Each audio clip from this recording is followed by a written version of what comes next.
convidada é Zenaide Miranda. Zenaide Miranda, também conhecida como Zenaide Palheta Miranda, né? Nome completo, é graduada em Ciências Biológicas, eu estou olhando para cá para copiar, né? Minha cola, pela Universidade, pela Unifap, a vida toda acadêmica na Unifap, né? Sim, Toda a vida, olha, uma coisa rara. Então, foi graduada em Ciências Biológicas, mestra e doutora em Biodiversidade Tropical, também pela Unifap, né? Terminando em 2018 as suas formações de pós-graduação. Ela é professora titular da universidade, da UEAP, né? Tem experiência na área da ecologia, com concentração e ênfase na população dinâmica florestal. Também tem, eu estou pulando aqui, né? Dinâmica de espécies florestais, regeneração natural e monitoramento ambiental. Também atua em ambientes costeiros e áreas de savana, e realiza pesquisa na temática do lixo marinho na zona costeira amapaense, né? Deixa eu ver se eu esqueci mais alguma coisa. Não, eu creio que é isso. O que é que nós vamos fazer hoje na nossa conversa, no nosso bate-papo? Fazer um diálogo, né, relacionando sempre com a Amazônia, porque esse podcast a temática central é a Amazônia e as suas múltiplas possibilidades de debate, de discussão, as suas peculiaridades também. E hoje nós vamos falar sobre a Amazônia, a poluição e suas consequências e o papel das ciências no enfrentamento desses problemas. E a primeira pergunta, que é muito complexa para você, Zenaide, quem é Zenaide Miranda? Olha, pode ser complexa, mas um breve resumo que tu fez, né? Além da minha vida acadêmica, né? Hoje, durante toda essa histórica, eu sempre, quando eu chego nas salas de aula, como eu sou professora da Universidade do Estado do Amapá, UEAP, eu sempre falo assim: eu sou genuinamente amapaense, né? Como você colocou, eu fiz graduação na Unifap, mestrado e doutorado, e depois me incluí, né, na Universidade do Estado do Amapá, né? Hoje, atualmente, desde 2018, desde 2014, eu sou docente na Universidade do Estado do Amapá. Então, eu sempre falo, né? Então, é possível você construir toda a sua carreira, né, e fixar, né, aqui e contribuir para a ciência, para a divulgação, para a promoção dentro do Estado. Então, quem é a Zenaide, né?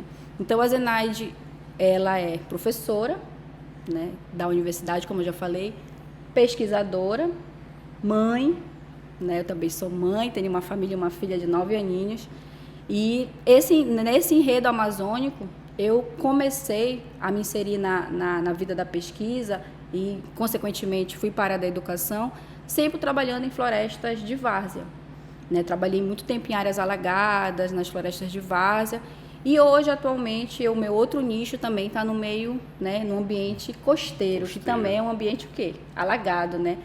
E com isso... Tem que ter água, tem né? que ter água, né? Pronto. Eu sempre coloquei, uma finalidade da minha pesquisa tem que ter um pouco de água, embora eu tenha um pé na savana amapaense, né? Então, tipo... Já tem pouca água. Pouca água, bem pouca água, né? Lá já tem uma restrição bem grande, uma insolação gigantesca. Savana, para quem não sabe, nosso cerrado. Nosso cerrado, Que você pega aquela mundaréu de terras que tem árvores pequenininhas, retorcidas, umas graminhas, de vez em quando pega fogo. Isso, né? É essa dinâmica mesmo. Então, eu costumo falar na sala de aula assim, porque a nossa savana, e todo mundo fica me olhando, assim, poxa, espaço quase todo dia pela nossa savana aqui.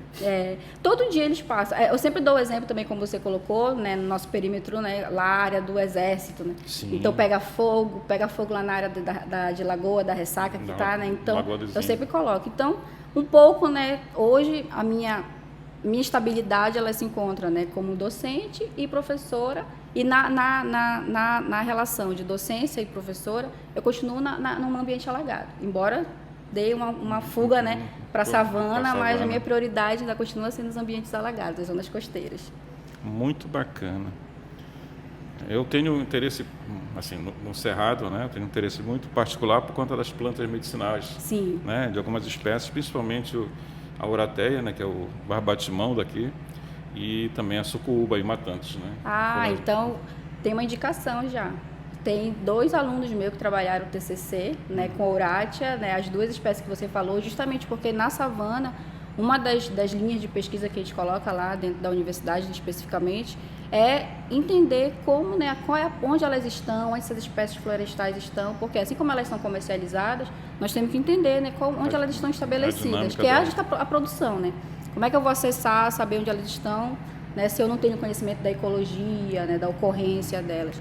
Então, tem 2 alunos meus que trabalharam. Né? Agora eu tenho uma aluna que está trabalhando com muruci, né, na savana também, que é uma espécie de interesse, né, comercial para os alimentos, né? Parte de alimentícia. Bom, como eu falei, né, nossa ideia com o podcast, minha, né, e com o co-criador, que é o Ian Brito, né, que é o diretor executivo, diretor de produção, diretor tecnológico, diretor de quase tudo, né? Por conta dele, grande parte do que está acontecendo está acontecendo. Tem que agradecer muito ao Ian. Tem que agradecer muito ao Ian, né? Eu vou convencê-lo dele vir para cá para frente. Ontem eu tentei, né? Na primeira gravação ele não quis. Tem que ver quem está por trás dos bastidores, né? Depois vira a câmera e fala assim, olha, esse é o Ian. Pois é. Então vamos lá. Muito se fala hoje em isso é ou não é ecologicamente correto. Sim. Isso aí não é ecologicamente correto. Não, isso é ecologicamente correto. Aí a pergunta que eu quero fazer para você, Zenaide, o que é essa ecologia? Né? E o que é que ela tem a ver com as nossas vidas, em especial de vidas das pessoas que vivem aqui na Amazônia? Eu só faço perguntas assim que deveria dar 3 dias de resposta. É uma tese, né? Isso. É uma tese. Então, assim, falar de ecologia, como você colocou, é um desafio e é algo muito complexo. É algo gigantesco falar de ecologia, porque, como eu falo, por incrível que pareça, né, eu sou professora da disciplina chamada Ecologia Aplicada. E numa das minhas abordagens... Só para quem... Ecologia aplicada é uma ecologia que tem uma cálculo, função, né? Muito cálculo. Como eu dou aula para engenharia, né, para as engenharias dentro da universidade, tem que ter uma aplicação, tem que ter cálculo. Né, que os engenheiros adoram fazer cálculo. Nem sempre, né? Mas é para ser. 90% não gosta. É preciso, né? É preciso. Eu falo assim, olha, como eu sou professora da engenharia ambiental, ele fala assim, vocês vieram para engenharia ambiental. Tem ambiental, mas tem engenharia também, então a gente tem que conciliar. Então a ecologia, né, especialmente a ecologia aplicada, eu sempre coloco para esses conceitos. Então você tem que trabalhar a parte conceitual e calcular alguma coisa. Tem que aplicar. Tem que aplicar. Então, o que é ecologia, né, dentro do nosso contexto aqui, a Amazônia? Eu me sinto muito confortável em falar de ecologia, não só por ser somente professora da disciplina, mas por ter todo o meu histórico, vindo da graduação, mestrado, doutorado, todo inserido nessa contextualização, né, de entender esse ambiente. Então, dentro da prática, ecologia, a gente está relacionando o que a gente tecnicamente fala, né, de fatores bióticos e abióticos. Né? Mas quem são esses fatores? Né? É justamente quando eu respiro, né, onde eu estou pisando, o alimento que eu estou ingerindo. Né? Então, tudo que está ao nosso redor está envolvido com esses fatores, né, relacionados tanto biótico quanto abiótico. O ar, o solo, a água, né? Os alimentos. Grosso modo, biótico, tudo que tem vida, abiótico... Tudo que não tem vida. Que não tem vida, mas Isso. que participa da vida. E quando a gente pensa dentro da Amazônia, né, nós temos uma complexidade ecológica, né? Porque nós temos uma complexidade de fatores, por nós estarmos numa zona equatorial, por nós estarmos com vários, como é que eu posso colocar? Uma zona climática diferenciada. Então, nós temos uma complexidade que acaba dando como retorno a nossa abundância, né? Abundância de espécies, abundância relacionada a, como eu coloquei, fatores diferentes. Então, a ecologia, ela tem justamente, ela que vai gerenciar, né, o nosso desenvolvimento. Dentro da Amazônia, a exploração, ela também está voltada para a ecologia. Porque, como a gente falou anteriormente, hoje eu trabalho na zona costeira, mas nos ambientes de savana aqui do estado, qual é o tipo de desenvolvimento que nós temos? Né, o agronegócio, né, a exploração da soja. Então, nós temos conversão de um ambiente em outro ambiente. Né, para explorar. Ou seja, nós mudamos a ecologia daquele ambiente, que era uma ecologia onde eu tinha estabelecimento de espécies para aquelas características. Uma diversidade. Para alterar para uma atividade, uma monocultura. Né? Então, ou seja, está atrelado ao desenvolvimento nosso. Quando nós falamos também de desenvolvimento de ecologia relacionado com, vamos trazer um pouco para a zona costeira também, né, para as zonas de mangue. Eu tenho atividade extrativista, por exemplo, a gente pensa, o caranguejo, né? De onde vem esse caranguejo que chega aqui, que a gente vai comprar, né, lá no Toque-Toque e vai comer? Ele vem da nossa zona costeira, ele vem do nossos, né, das zonas de influência, onde eu tenho o mar, oceano, com o nosso grande, o quê? Rio Amazonas. Área de mangue, né? Isso, então, ou seja, ela está no nosso dia a dia, ela está no nosso alimento, ela, como eu coloquei, ela está né, literalmente associada com todo o desenvolvimento. E a nossa característica, por ser a Amazônia, nós temos peculiaridades que não adianta outra pessoa vir falar, quando a gente fala assim, não, na Amazônia é diferente. Não é diferente? A nossa dinâmica de navegação, quem manda na gente é o quê? A dinâmica da maré, o subir e descer da maré, que o nosso barco, quando para aqui para entregar o açaí, quem é que determina a hora que ele vai atracar? Né? Então, nós temos uma dinâmica ecológica amazônica totalmente diferente. E isso está atrelado ao nosso desenvolvimento. Né? Como é que eu vou tomar meu açaí fresquinho que vem das ilhas, né, que vem dessas áreas, se a maré não deixar essa embarcação chegar? Né? Então, isso também está atrelado ao nosso desenvolvimento dentro da Amazônia. Muito bom. Eu vi também que você, fui vasculhar o seu currículo Lattes, né? Lattes, e tem uma outra área também que é voltada para a gestão ambiental. Sim. Né? E aí eu vou fazer provocação. Né? O meu professor de gestão ambiental da UNB, ele ficava assim, não muito contente com as minhas indagações, né, sobre gestão. Está partindo de dois princípios. O primeiro princípio é que o Brasil possui a melhor ou uma das melhores constituições legais, né, jurídicas, que a gente chama da legislação ambiental do planeta. Sim. É a mais bem construída, ou uma das mais bem construídas, né? Eu gosto de dizer que é a melhor. Que é Não, concordo, é a melhor. Isso. Eu, no mestrado na UNB, eu precisei ler legislação ambiental nos Estados Unidos, eu achei uma loucura aquele negócio lá, né? E de outros países também. Também. Mas, ao mesmo tempo que nós temos essa legislação, eu tenho alguns outros dados aqui, que são os seguintes. Em relação a Veja estampou certa Veja, eu só vou dizer Veja para dar crédito, né? Não que seja uma referência para sim. Mas era uma coisa que, inclusive, teve desdobramento. Ela levantou 30 anos de aplicações de multas ambientais, né? E aí chegou a esses valores aqui, 44 bilhões de reais em autuação, tá? Então, pessoas que cometeram crimes, empresas, deveriam pagar 44 bilhões de reais. Nesses 30 anos, apenas 569 milhões chegaram ao cofre público. Né? Isso equivaleu, nesses 30 anos, nessas 3 décadas, apenas 1,3% do total da dívida. Então, nós temos, de um lado, a melhor legislação ambiental do planeta, a melhor, uma das melhores, e, do outro lado, não temos uma consequência disso, já que a multa, ela tem tanto o poder, né, de penalizar quem comete o crime, sim, mas ela também tem um caráter educativo. Ela não é somente do mal, né? Um valor pecuniário, né? Não é só pelo mal, não. É para impor um comportamento adequado. Dentro desses processos, aí a reportagem vai trabalhar que o processo administrativo para essas multas, a tramitação leva por caminhos indefinidos, a burocracia, né, que é estabelecido. Então, muitos desses processos perderam-se os prazos, tá? Ou então nunca conseguiram terminar para serem executadas essas cobranças. Então, nós temos duas coisas, né? Nós temos uma boa legislação, uma legislação muito poderosa, e a outra nós temos um monitoramento, né, uma efetivação dessa legislação muito aquém. Isso no Brasil todo. Aí, quando a gente transporta isso para a realidade amazônica, aí o escândalo é maior. E piora. Porque você tem, né, 60% do território nacional está aqui. Está aqui. Né, o maior bioma tropical do planeta, tem o maior rio, maior. Tudo é. Só não é maior a capacidade do Estado em administrar e fazer valer essa legislação. E aí, dentro de tudo isso, eu vou pensar um negocinho que me chamou muita atenção e depois o Ian sugeriu na nossa discussão das primeiras pautas, e aí ele falou e eu disse, eu vi uma reportagem, mas eu vi en passant, assim, né? Foi vários episódios no jornal local, que eram sobre, se eu achar aqui, onde foi que eu apertei? Aqui.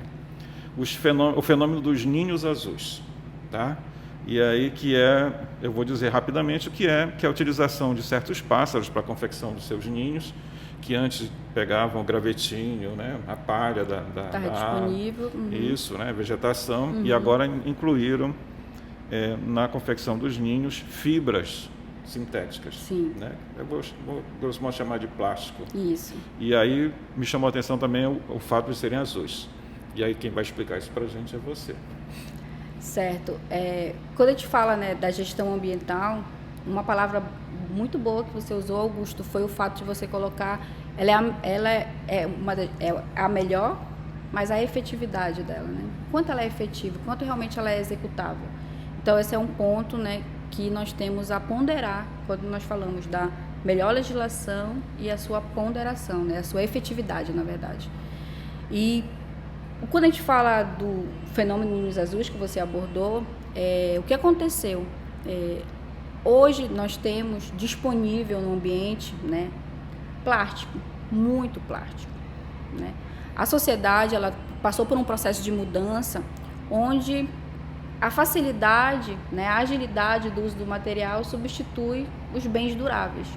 E o plástico é uma dessas mercadorias, vamos dizer assim. Foi um grande achado, né, para isso.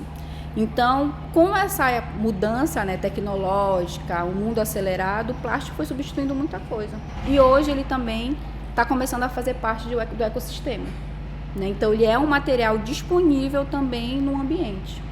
Por ele estar disponível no ambiente, ele está acessível, né? Ele está disponível, está lá. Só que ele não faz parte, né? Aquele material plástico... É intruso, né? Ele não faz parte daquele ambiente. Como a gente falou no pouco de ecologia, ele não é ele não é originalmente dali, né? Então, ele se estabeleceu, né? Ele chegou até aquele local.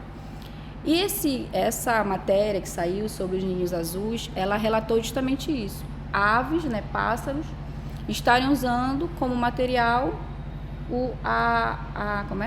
os fragmentos, né, de plástico. E dentre esses fragmentos de plástico, por que azuis, né, que você colocou, né? Porque a maior parte da poluição da zona costeira está concentrada em material de atividade pesqueira, né? No caso, são redes de pesca, são linhas de pesca, mas sempre as malhas, né, de pesca são um dos principais, né, vamos colocar, contribuintes para a poluição plástica na zona costeira, a poluição plástica marinha. O azul não é uma preferência visual do pássaro? O azul, ele chega a ser o que se destaca, né? Mas não é uma escolha única do pássaro? Não, é o que prevalece, porque é o que eu tenho disponível naquele local. Então, por eu ter uma grande disponibilidade daquela matéria naquele local, e por chamar a atenção, né, por ser azul, ele vai lá e acaba captando, porque está no meio dos gravetos, dos galhos, e vai fazer parte da produção do seu ninho, né? Então, isso é um reflexo da disponibilidade desse material. O que estava disponível antes, como você relatou? Gravetos, né, folhas secas, né, que é o que é utilizado, mas com a introdução desse material, do plástico, está disponível, eu vou lá e pego e uso, né, na fabricação do ninho, né, o pássaro. Na sua opinião, né, eu li também que é um assunto bem recente, né, com ainda pouca investigação, na verdade, né? Mas isso tem uma consequência? É só uma circunstância? O ninho agora está mais plástico ou tem alguma consequência ecológica? Tem uma consequência ecológica, especificamente como você abordou. Um dos trabalhos publicados foi feito, né, na praia do Goiabal, aqui no estado do Amapá, lá em Calçoene, né, que foi identificado por um grupo de pesquisas, ao qual eu faço parte, né, de um projeto chamado Observatório do Lixo Antropogênico Marinho, que é o OLAMAR. E nessa campanha, né, nas campanhas de coleta de resíduo, que é um projeto que é feito em 3 pontos da zona costeira amazônica, que é Amapá, Pará e Maranhão. Então as equipes... O Pará é a região lá do Salgado, lá do Bragança, é isso? Sim, Bragança, Salinas, né, eles estão fazendo campanhas de coleta, isso. Então, nessa campanha que houve, né, foi identificado, né, no nosso trajeto, chama atenção. Imagina, você está andando, você olha para uma árvore, um ninho lá, né, com azul, né, com alguma coisa azul diferente. O que está acontecendo ali? Que é mais visível, né? Aí isso chamou a atenção da equipe, né, se deslocaram até o local e observaram que os ninhos estavam abandonados, não eram ninhos que tinham, né, alguns deles estavam até, como dizer, o fundo, não sei a palavra técnica, né, do ninho, estava já perfurado, né? Estava abandonado, porque tu sabia que a gente não podia intervir, né, se tivesse ainda em uso. Aí registraram fotos, e com essas fotos depois foi feita novamente uma campanha para fazer a coleta do material. né? Aí foi feita a coleta, foi feito todo o trabalho metodológico para identificar, né, qual era o material, tudinho, e resultou numa publicação de um artigo, né? E já saiu outros também, né? E acho que foi em Salinas também, que foi identificado um outro trabalho também que tem, né, a presença de plástico na composição dos ninhos. Resgatando a tua pergunta, qual a implicação disso, né? Especificamente é um alerta, né? Porque não só na composição do ninho, mas também hoje já foi registrado em revistas, como você colocou, citou a Veja, algumas revistas também já relataram, e artigos científicos, que o plástico, ele também está onde? No nosso organismo, né? Então está no organismo dos animais, né? Está no organismo do que nós ingerimos, peixes, né? Crustáceos, e já chega, né, no coração, presença de microplástico no nosso cérebro.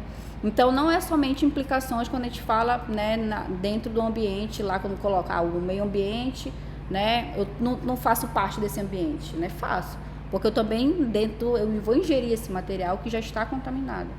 Então, uma das implicações da presença desse material é justamente, né, a cadeia de contaminação, né? Então, ele chegou no ambiente, está servindo de substrato para certos animais, né, construírem casas, construírem ninhos e ingerir, ou até outros tipos de prejuízos, que é a ingestão, né, e já morre pela ingestão do plástico. Né? E isso é feito em cadeia, né? Se nós, como nós, né, eu estou falando nós, seres humanos, somos seres egoístas, né? Quando nós pensamos, por que eu vou preservar, que é para minha subsistência, né? Geralmente nós pensamos nisso. Não, eu vou preservar esse ambiente porque daqui eu gero a minha subsistência, então eu tenho que manter. Enquanto não, como você falou, enquanto não mexe no bolso ou não mexe na minha condição, né, de estar naquele ambiente, está tudo bem, né? Então, é uma pesquisa, não vou dizer recente para a Amazônia, né, essa linha de pesquisa de poluição plástica, né? De contaminante, mas se a gente pensar na literatura, ela já tem mais de 20 anos, que é considerada recente também, né? Mas o que a gente está observando com o tempo? A presença desses polímeros plásticos só está o quê? Aumentando, né? Nessa lógica que eu falei, né, do debate que eu tinha com o meu professor, eu dizia assim, professor, tem os dois princípios, né, da ecologia, da gestão ambiental, que são, por exemplo, o princípio poluidor-pagador. Sim. Né? Aí eu disse para ele, professor, o que é isso? Não, isso quer dizer o seguinte, se você polui, você vai ter que pagar pela poluição. Só que a empresa que polui e tem que pagar, se pagar, ela vai dizer assim, bom, isso aqui faz parte do custo da minha produção. Aí eu vou diluir isso aonde? No preço do que eu produzo, do serviço ou do bem. Uhum. A população paga para a empresa poluir, que não gostaram das minhas observações. Outra era a taxa ecológica, um negócio mais espontâneo, né, que também não cola. Então, esse é o problema, né, da efetividade na gestão da legislação, que é muito boa, e da execução que ela tem. E aí eu vou lembrar aqui, né, lembrar não, porque eu vi aqui a mensagem desse ano, né, 2025, da ONU, né, do secretário-geral, no dia do meio ambiente. Do meio ambiente. Né, no 5 de junho, ele diz o seguinte, a poluição dos plásticos sufoca o nosso planeta, prejudicando os ecossistemas, o bem-estar e o clima. Os resíduos plásticos entopem rios, poluem oceanos, né, tudo que você já está falando. E à medida que eles vão se decompondo em partes, você também falou, cada vez menores, infiltram-se em todos os cantos da Terra, desde o topo do Monte do Everest até as profundezas dos oceanos, dos cérebros humanos ao leite materno. Isso. Né? Então, o plástico já está incorporado. É como se fosse um elemento químico, né, primordial que deu origem à vida. Né? Não é, mas agora faz parte. E aí, né, esses impactos que você já falou sobre a Amazônia, mas aí tem algumas alternativas que, né, eu andei pesquisando, por exemplo, estão encontrando fungos que conseguem acelerar, decompor, né? Decompor o plástico. A gente sabe que um plástico na natureza ele é praticamente eterno. Existe mais de 400 anos para degradar. É mais do que eu pretendo viver. Muito um pouco mais, né, do que eu pretendo viver. Isso. Ele é o que vai persistir, porque como você colocou... Ele vai ficar rindo da gente, né? Ele é um fragmento maior, vai se tornando aquele micro, né? Que é o tititito, como diz o outro, vai ficar lá, de boa, né? Esperando o seu momento de ser degradado. Mas assim, ao mesmo tempo que já tem essa pesquisa de degradação, pesquisas também de formação de novos produtos que pudessem ser biodegradáveis, mas isso é estudo Sim. E tudo quando é muito caro, a indústria não adota de princípio, porque se encarece o processo. Para ser comercial, né? Nós temos um pouco da história da embalagem. Aí a pergunta é, como viver hoje sem o plástico? Sem o plástico. Como viver hoje? Aí eu fui pesquisar, porque eu sou historiador também, Sim. né? E aí eu gosto de saber as coisas. O primeiro recipiente produzido em grande escala foi no primeiro século depois de Cristo, e foi o vidro. Então, o vidro era o primeiro produto, né? Depois disso veio o ferro, cobre, estânio, mas não eram embalagens, só foram ser utilizados já na era moderna, né? O plástico é um material muito importante, né, para isso, para essa condição nossa de produção em escala e necessidade de embalar mercadorias, também na produção de componentes e produtos essenciais, né? Então, os metais vão deixando seu papel, né, de produtos e vão sendo substituídos, pelos plásticos, né? Antigamente você tinha um acidente de carro, acho que quem levou a pior? Os dois, né? Porque foi ferro contra ferro. Hoje não é mais. Hoje não, é plástico contra plástico. Plástico contra plástico. Né? Aí você quebra todinho ele, né, o carro, porque não segura. Aí teve o que iniciou em 1870, conseguiu aprimorar uma coisa chamada celuloide, que foi começando a se dar figura para o plástico artificial. Em 45, né, na guerra, o plástico começou a ter grandes proporções no mundo, houve aprimoramentos do material, e o uso do aço, que era predominante em diversos setores, começou a ser substituído pelo plástico. Né? A humanidade produz, ainda nas minhas escolas, 430 milhões de toneladas de plástico por ano. Né? E 2/3 são produtos de curta duração, ou seja, é material que é feito para ser logo descartado, que é o pior que tem, né? Sim. Porque ele imediatamente vira o que nós chamamos de lixo. E aí vai enchendo o oceano e tudo mais. E aí a pergunta é, né, como nós vamos fazer para prescindir do plástico, que ele é tão participante da nossa vida contemporânea, mas também, ao mesmo tempo, sabendo dos prejuízos, né, que ele causa para a humanidade. E aí, isso é tarefa que não é tarefa fácil para muita gente, mas em especial para a ciência. Sim. Né? Na tentativa de encontrar, acho que, novos produtos, né, ver substituição. Mas não tem jeito, né? A gente vai ao supermercado, vem a sacolinha, aí a gente já pega a sacolinha, já coloca o lixo, e o lixo vai para o lixão, né, que deveria ser um aterro controlado, mas vai para o lixão, e esse ciclo, né? E é um material que a gente quase não recicla, né? O Sol, como você é historiador, né, tem um produto, né, vou passar depois a coleção didática do lixo marinho, que foi um produto que foi gerado. Tem uma boia, antes de existir as boias, né, de isopor, as boias plásticas, as boias eram o quê? De vidro. E nós temos... Devia ter, né, ter trazido, um exemplar aqui para você. Justamente, né, porque não tinha. Se eu não tinha, eram utilizadas boias, né, nas embarcações de vidro. E essas boias, elas eram desde pequenas, né, maiores, e elas tinham emaranhado de tecido por fora dela, né, que se sustentava elas. Então, uma arte, né? Uma rede, você tem uma arte envolvida na produção daquele material. Então, se a gente observar hoje, né, com a construção, ou com o desenvolvimento, né, com o avanço tecnológico, essas informações, elas são obsoletas. Né? Elas são apenas um registro que ficam na história. Né? Mas é justamente você tem todo um envolvimento, né, relacionado à produção desse material e a substituição deles, né, por algo que é de uso único hoje, né? Que é justamente o bendito, né, plástico que está hoje na nossa vida. Certo, então não é tarefa fácil, não é fácil mesmo. Eu confesso, né, que aquela história de ir para o supermercado e levar sua sacola, eu compro as sacolas e quando eu chego no supermercado eu lembro que eu esqueci de levar a sacola. De levar a sacola, tudo é um hábito, né? Vamos falar de pesquisas em andamento. Sim. Né? Bom, primeiro dizer, viu, Ian, que nós trabalhamos juntos já, numa instituição de ensino superior também, ainda continuo por lá, e fomos professores, né, do curso de biologia, principalmente de biologia. Eu sou professor multiuso, eu passei, né, por todas os colegiados. Né? Eu dou aula de química, eu dou aula de ciência política, eu dou aula de filosofia, eu dou aula de farmacologia. Foi meu professor, vou falar. Não faz isso. Não? Não faz. Foi meu professor, porque do nada a pessoa resolve fazer direito. Lembra? Sim. Pois é. Não lembrava né? dessa parte. Foi assim, vou fazer direito, não estou fazendo nada, vou fazer direito, né?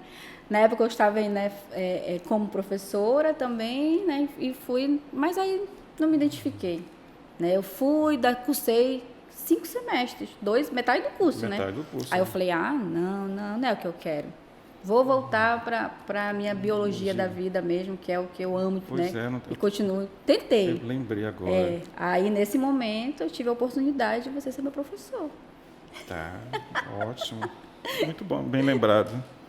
Estou recordando agora. A gente não vai trabalhar com datas, por favor. Não precisa. Fala assim que a pessoa gastar tempo fazendo continha, melhor não. Não é necessário. Então vamos falar das suas pesquisas atuais. Quais são os seus grupos, o que é que você está envolvida? Bem, muita coisa. Que bom. Né? Muita coisa, que bom mesmo, porque associar o ensino e a pesquisa é algo muito desafiador. Porque trabalhar com pesquisa e depois promover a divulgação e inserir os alunos em gostar, né, de fazer pesquisa é algo dentro da universidade que eu falo que é um desafio, na verdade, uma luta constante. É um grande desafio. Eu cheguei aqui e o Ian falou, se eu quero um estagiário, eu falei, você também quer um estagiário, porque mesmo oferecendo bolsa, não aparece alguém que queira fazer pesquisa. Então, a pesquisa é algo, né, que exige dedicação, você sabe disso. Eu fiz uma chamada agora para bolsistas, disse, olha, tem uma bolsa para um projeto multicêntrico sobre fitoterapia, todo o Brasil. Aqui na Amazônia eu vou ter 2 professores, eu e a professora Ana Paula e tal, eu tenho mas foi difícil. Mas tem bolsa, professor, mas aí tem que estudar para a prova, tem que estudar para a prova, eu não sei o que para a prova, não sei o que. Então, aí a gente tem que aliar, né? A pesquisa, ela é feita por pessoas. Então, essas pessoas têm que estar disponíveis, né, e querer fazer a pesquisa. Tem que ter uma identidade. Uma identidade, isso. Então, o que a professora Zinai está fazendo hoje, né? Quais são os projetos que eu tenho? Então, hoje, eu tenho 2 grandes frentes de pesquisa. E, dentre elas, né, hoje o meu foco é eu trabalho na zona costeira, nas zonas de manguezais, com monitoramento de floresta de mangue, né? Mangue, meu negócio é mangue. Eu só fui, eu falo assim, eu só fui cair no lixo, né? Eu sempre falo, eu só fui chegar no lixo por causa do mangue. Então, eu entrava para fazer o monitoramento da floresta, medir planta, e lá tinha plástico, lá tinha boia, lá tinha... Aí eu lembro que a minha parceira Danusa, né, ela falou assim, eu falei assim, Danusa, eu tenho que fazer alguma coisa... Para falar que a Danusa, ela está nos assistindo. Sim, ela ao vivo, né? Ela está... Nossa plateia hoje. Nossa plateia ao vivo. Então, a minha parceira Danusa, né, minha amiga, aí trabalhamos juntos, pesquisamos juntos, ela falou assim, não, a gente vai conseguir. Então, através dos projetos de manguezais, né, eu também tenho uma outra frente de pesquisa que é o lixo e o pé na savana.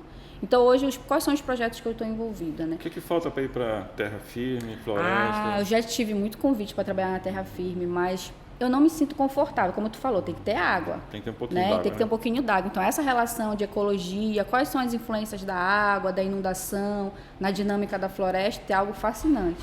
Então, ou seja, essas plantas, né, que estão ali, elas são adaptadas a esse ecossistema, né? A esse grau de inundação, essa variação. Então, é isso que me cativa, entender como essas plantas se comportam naquele ambiente. Então, por isso que eu falei, precisa ter água. Então, um dos fatores ecológicos que eu admiro muito é essa flutuação da inundação, né? Desse vai e vem da maré, né? Influenciando na dominância das plantas. Então, resgatando, né? Que senão a gente vai falar a tarde toda, que vai ser muito mais do que... Não tem problema, a gente divide o programa em 5 episódios. Hoje eu trabalho com monitoramento de florestas de manguezais, né? Eu trabalho em 2 unidades de conservação na zona costeira, que é a Estação Ecológica Maracás de Pioca, né? Que é uma ilha, que eu tenho o privilégio de trabalhar lá, trabalho lá desde 2018, e tenho um projeto de monitoramento lá com mais de 7, 8 anos de monitoramento de árvores, então... É uma parceria que deu certo. Hoje eu também trabalho com monitoramento de manguezal no Parque Nacional do Cabo Orange, né, que também é outra unidade de conservação.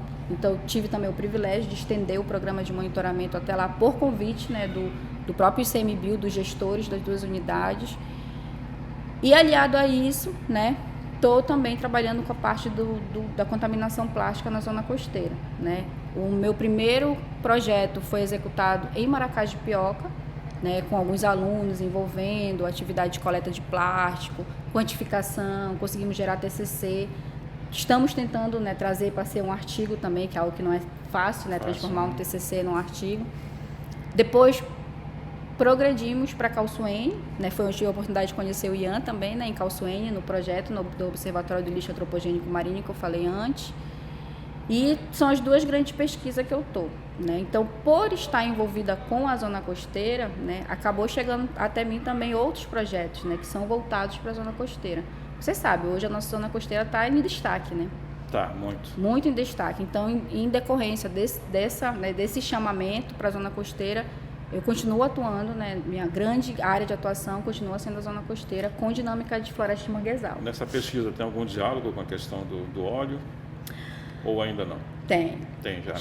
Já tem, porque como eu atuo em 2 unidades de conservação, que são áreas que estão de frente, né, para o oceano, tanto o Parque Nacional do Cabo Orange como a ESEC Maracajá-Pioca, são áreas que têm influência direta. Influência direta, né? E quando, né, chegaram até eles para fazer alguma abordagem, eles direcionaram por eu estar monitorando as áreas já há algum tempo. Então, nós já temos uma base de dados de como essa área está, né, hoje, ou, né, como é um projeto de monitoramento, é de longa data, então isso são dados, né, iniciais. São retratos, né? E são retratos de como a floresta está hoje, né? Se acontecer alguma coisa, eu sei, né, como ela estava. Ponto zero e o ponto, isso, que é um fato muito importante que deve ser levado em consideração quando a gente fala de pesquisa de longas datas. Muitas pesquisas, elas são pontuais.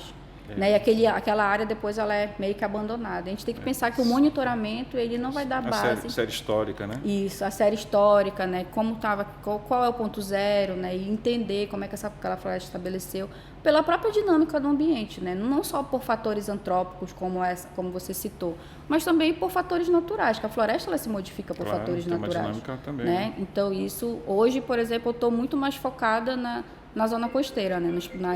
nas atividades da zona costeira amapaense. Então, de frente para o oceano. Perfeito. E o que está pintando no futuro? Quais são os ventos que estão soprando? Eu falo sempre ventos porque o nosso podcast é Rumo dos Ventos. Rumo dos Ventos. Né? Então, como é que está o Rumo dos Ventos de futuros trabalhos? Olha, tem muito dinheiro? Olha, para pesquisar precisa de dinheiro, né? Isso. Tem... Até então, eu estava sendo, né, a professora que eu só queria de contrapartida área para os meus alunos irem pesquisar. Né? Então, eu falei assim, olha, eu quero que meus alunos cheguem lá, façam a pesquisa. Era uma pesquisa meio que voluntária. Mas essa base de dados era trabalhada por quem? Pelos alunos. Né? Então, estava trabalhando formação, né, dos alunos, formação de pessoas, que eu sempre falo. A meta é formar pessoas. Né? Embora aquela pessoa depois não fique naquela área, né, mas aumenta a possibilidade de ficar, Isso, né? A influência é essa, que eu consiga captar essas pessoas. Mas continua os ventos, para onde os ventos estão soprando? Acabei de te dar a dica, Augusto. Para onde os ventos sopram? Continuam soprando para a zona costeira. Tá. Né? Então, os projetos, o que está chegando, continua na zona costeira. Né? Continua. As possibilidades de financiamento, se elas já não olhavam com tanto bons olhos para a zona costeira, hoje a zona costeira amapaense é o auge, né? É a menina dos olhos. Só que eu coloco assim não uma interrogação, mas assim, como eu falei, o que a gente sabe da nossa zona costeira, né? Então, é necessário que a gente se aproprie dessas informações, né? Da mídia, muitas pessoas publicam sobre a nossa zona costeira, mas quem vive aqui? Né? Qual é a nossa relação com ela? E eu te digo mais, Augusto, quando a gente chega em algumas áreas para falar, aqui de Macapá, né, como na universidade, como eu sou professora, eu pergunto, aí eles falam assim, não, professora, não tem praia, né? Uhum. Porque eles imaginam o quê? Que eles vão chegar na praia, vai estar o quê, Augusto? Aquele oceano, né, azul, né? Não é isso, né? O que até porque outra fisionomia. Outra fisionomia, até porque nós temos aí, como falou, o nosso grande rio Amazonas, né? Então, essa quantidade de sedimentos que ele carrega, vai adentrando o mar. Vai adentrando o mar, então nós temos essa apropriação, né? Essa identificação, ou como eu coloco assim, quando eu falo genuinamente amapaense, que eu falei no início, né? Justamente, ou seja, eu tenho que me apropriar desses dados. Quando eu falo eu, né? Eu não estou falando eu, Zenais, eu estou falando de nós. Instituição, né? Carregar, se municiar de conhecimento, porque porque na ignorância o debate não é bom. Não é bom. Não é bom. E eu sempre coloco, né? A discussão, ela é necessária. Como é que eu vou aprender, como é que eu vou entender se eu não discutir? Quando a gente fala em discussão, é o quê? O debate que você está colocando, a oportunidade que você está dando é que é uma discussão, Sim. né? Um diálogo onde está, né, falando aqui de informações, então a gente está dialogando baseado em informações. Está oportunizando o outro de ouvir, e começar a refletir sobre isso. E refletir. Quando você falou das sacolas, né? Eu compro a sacola, mas quando eu chego no mercado, é um processo, Augusto. Ninguém deve se sacrificar dizendo, eu, por exemplo, eu evito pegar um copo plástico. Mas se eu tiver com sede, só tiver aquele copo plástico, e aí? Eu vou ficar com sede? Como de outro, se só tem tu, vai tu Se só tem mesmo. tu, vai tu mesmo, entendeu? Então, é um processo. Então, hoje, quando a gente coloca para onde eu tô, vai ser onde eu permaneço, na verdade, né? Que é na nossa zona costeira. Então, Ótimo. as possibilidades de financiamento estão soprando para lá. Se nós nos apropriarmos, nós vamos ter acesso a esse financiamento, porque nós temos capacidade técnica, a gente não pode dizer que a gente não tem. Nós devemos correr atrás e mostrar que nós somos capazes. Então, eu sempre coloco isso. Eu sempre digo isso, nós temos capacidade técnica, obviamente com algumas dificuldades, né, nos nossos laboratórios, mas nós temos uma massa pensante, não gosto de ter massa, né, pessoas que pensam que sobre... pensam e conseguem, né? Conseguem inserir, como tu coloca assim, a realidade. E a fixação da pesquisa dentro não só pesquisadores amazônicos, mas no geral, justamente colocar a identidade, né? Que a identidade vai ser relacionada ao teu propósito de estar naquele local. Não como é que eu posso colocar? Respeitando as comunidades. Eu não trabalho tanto com comunidade porque eu trabalho dentro de unidade de conservação e de proteção integral, ou seja, não tem exploração direta, né? Não pode ter. Mas sempre quando eu vou a campo, que eu falo com as pessoas que estão realizando o nosso deslocamento, né? Sempre em respeito da logística aos conhecimentos deles, que eles que vão ser meu subsídio quando eu falo assim, que horas vai dar a maré, né? Que a gente sempre fala isso, que horas vai dar a maré para me sair? Aí ele fala, olha, professora, 8 horas dá para a gente ir. Ok, 8 horas nós vamos. Né? Respeitando o conhecimento deles, né? O nosso conhecimento específico das nossas regiões. Perfeito. Nós temos assunto para 5 episódios, ainda vai ficar faltando. Olha, eu vou confidenciar, né? Eu falei, tá com medo, mas agora, depois que a gente senta e começa a conversar, tudo flui, né? Os ventos, né? Os ventos sopraram bacana. Sopraram né? bacana. Meu amor, foi um prazer te rever, né? Que fazia tempo que a gente não se encontrava. E obrigado por ter aceitado meu convite do Ian, né? E ter contribuído com o nosso podcast. Nós queremos que ele tenha vida longa e você vai participar desse processo histórico. Fico muito feliz. Que foi os primeiros trabalhos aqui do nosso podcast. Sim. Tá bom? Certo. Muitíssimo obrigado, meu amor. Obrigada, Augusto.